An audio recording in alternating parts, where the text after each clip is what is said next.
food sensitivities and food allergies are two different concepts. However, they're often used interchangeably. Let's talk about both of them. Let's talk about commonalities first. The common thing for both food sensitivities and food allergies is that something happens, you develop some reactions, some symptoms in response to eating a specific food that you're allergic to or sensitive to. However, there are lots of differences between those two concepts that we will look at. So, number one, with food allergies, their onset is almost immediate, meaning, for example, you eat an orange that you're allergic to, and you immediately develop symptoms, be it rash or shortness of breath or hives or whatever it is. With food sensitivities, the onset is slower and it's not immediate, meaning that you may eat something and then develop your symptoms in 2 to 72 hours later. For example, you may eat the same orange that you are sensitive to on Monday and then develop symptoms on Tuesday night or Wednesday morning, such as, for example, migraine. So in that case, it's very hard to establish the causal relationship between the food that you ate and the symptoms that you developed. The next component is immunology, meaning which components of immune system are responsible for the reaction in each case. In case of food allergies, those are called immunoglobulin E's, and they are produced by the body very quickly in response to the food that you eat, and they stay in your system for just a few days. They actually, half of them break down. What we call a half-life of immunoglobulins E is 2.3 days, meaning that half of them go away in 2.3 days. And they are responsible for the immediate or quick reaction that you have in response to eating a specific food. Now, with food sensitivities, that is not the case. With food sensitivities, the immunoglobulins that are responsible for this reaction are immunoglobulin G and immunoglobulin A to the lesser degree. So immunoglobulin G or IgGs are the main immunoglobulins.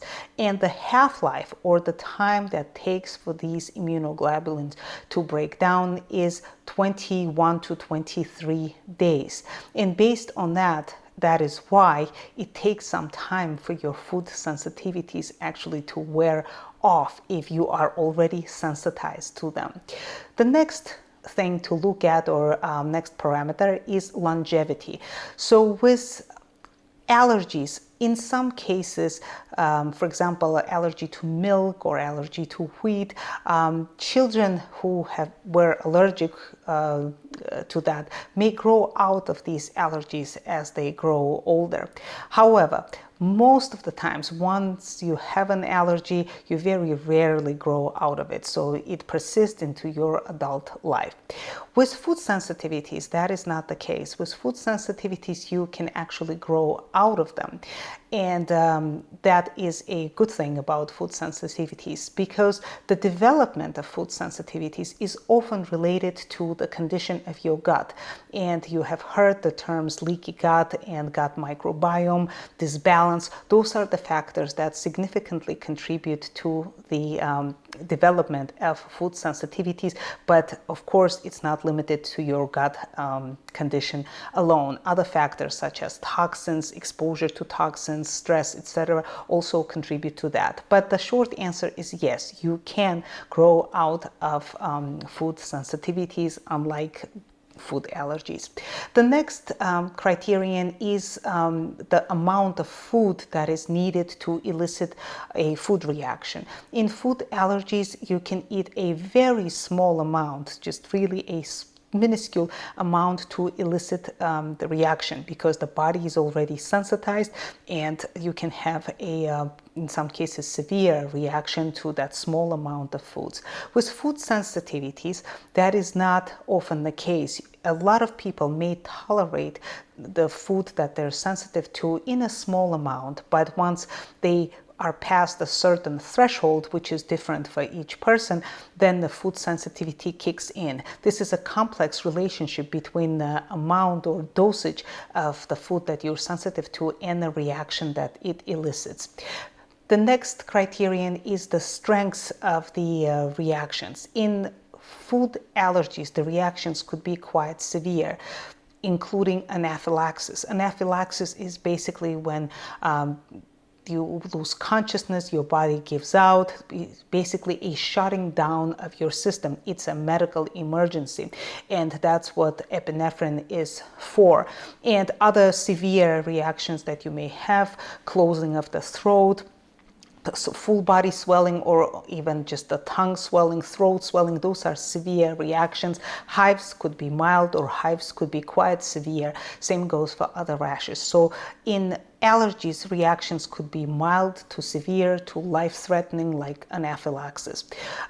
In food sensitivities, thankfully the reactions are not that severe. You do not develop anaphylaxis with food sensitivities. Some reactions could be quite significant in your life. For example, a constant abdominal pressure, cramping, pain, or frequent debilitating headaches.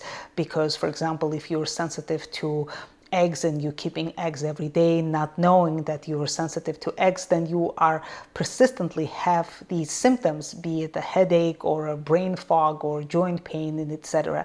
So, but in general, the food sensitivities and their reaction are not as severe as what we see in food allergies.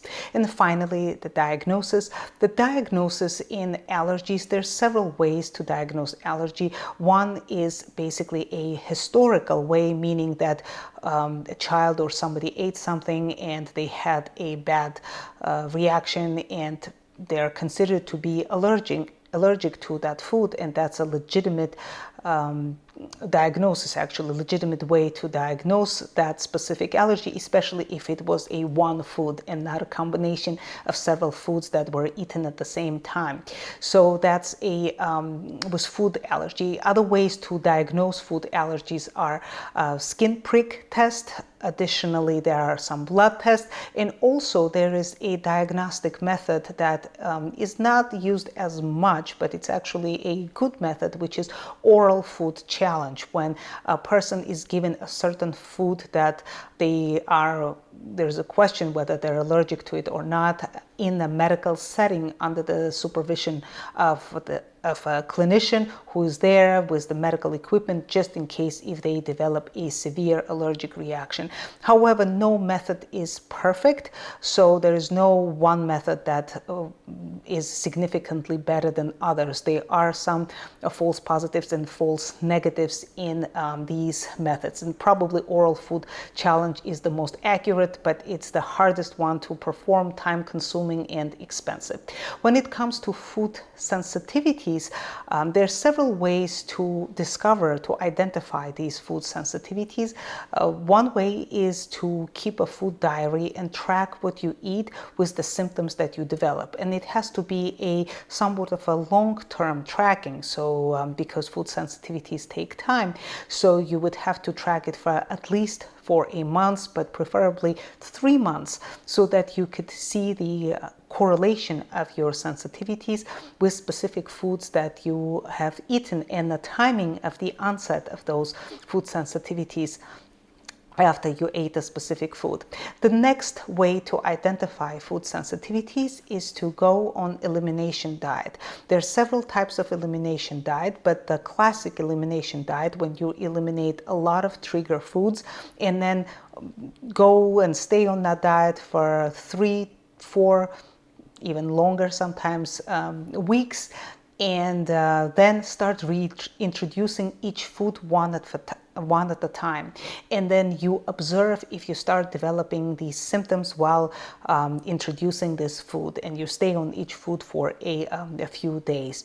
So that's elimination diet. The third way to diagnose food sensitivities are food sensitivity tests, which measure your IgG antibodies to certain foods.